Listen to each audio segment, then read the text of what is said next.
Hey there everyone, welcome back to our channel once again how to use basics. In this tutorial we're gonna learn how to bold text in a character AI. First open a character AI application on your device and make sure you have logged in into your character and create your own character in a character AI.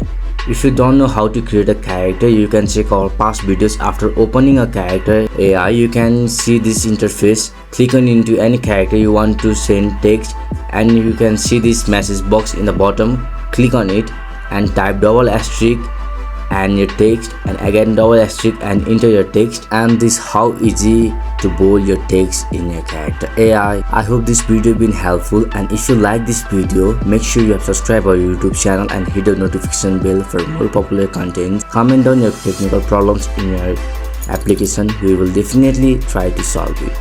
See you at next episode. Thank you everyone for watching us till the end.